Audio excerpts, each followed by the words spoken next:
মুম্বাইয়ের tata cancer হসপিটালে ত্রিপুরা থেকে সবচেয়ে বেশি রোগী ক্যান্সার চিকিৎসার জন্য মহারাষ্ট্রের মুম্বাইয়ে আসে। তাদের সার্বিক সুবিধার জন্য মহারাষ্ট্রের নাভি মুম্বাইয়ে নতুন ত্রিপুরা ভবন গড়ে তোলার পরিকল্পনা নিয়েছে রাজ্য সরকার। ত্রিপুরা ভবন নির্মাণের জন্য ইতিমধ্যে মন্ত্রিসভার বৈঠকে 100 কোটি টাকা বরাদ্দ করা হয়েছে বলে জানান মুখ্যমন্ত্রী ডক্টর মানিক সাহা। বৃহস্পতিবার মহারাষ্ট্রের নাভি মুম্বাইতে প্রস্তাবিত ত্রিপুরা ভবনের স্থান পরিদর্শন করেন মুখ্যমন্ত্রী সহ উচ্চপদস্থ আধিকারিকগণ।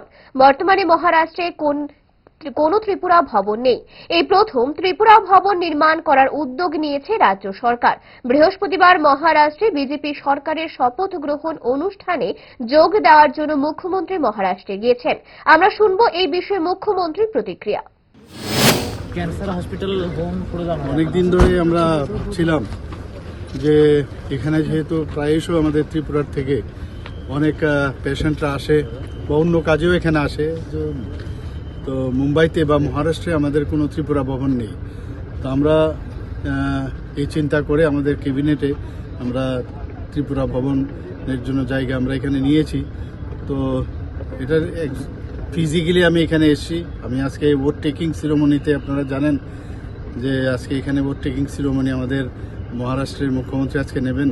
তো আমি ভাবলাম এই সুযোগে আমি প্রোগ্রামটাও করে নিলাম, যে জায়গাটা দেখে নিই। তো দেখে খুব ভালো লাগলো, খুব লুক্রেটিভ জায়গা, আর খুব কাছে, এখান থেকে 4-5 কিলোমিটার হবে ওই আমাদের টাটা ক্যান্সার হসপিটাল যেটা আছে। যে সব দিক দিয়ে দুটো রাস্তা আছে, এদিকে সামনেও আছে পেছনেও আছে, দুদিকে রাস্তা হচ্ছে। এবং এখানে সিকিম থেকে আরম্ভ করে অন্যান্য কয়েকটা স্টেট ওনারাও নিয়েছেন। তো আমি আশা করি যে এটার যে স্ট্রাকচার বা ওটার যে ডিজাইন বানানো হয়েছে, আমি দেখেছি 1-2 জায়গায় হয়তো বা আবার কথাবার্তা বলে একটু মডিফাই আমরা করব।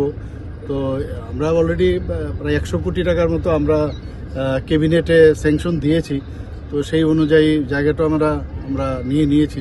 আজকে দেখলাম, আমার কাছে খুব ভালো লাগলো। এবং আগামী দিনে ত্রিপুরার যারা পেশেন্ট থেকে আরম্ভ করে অন্যান্য যারা মানুষ ত্রিপুরাতে এই বোম্বেতে আসবে, ওদের থাকার জন্য একটা বিরাট সুবিধা হবে। ফাস্ট ফুড তো ফাস্ট লাইফের একটা পার্ট, সো প্রবলেম তো হবে, বাট আমার সলিউশন তারা 5 দশক ধরে গ্যাস, অম্বল ও পেটের সমস্যা একমাত্র সমাধান গ্যাস নল।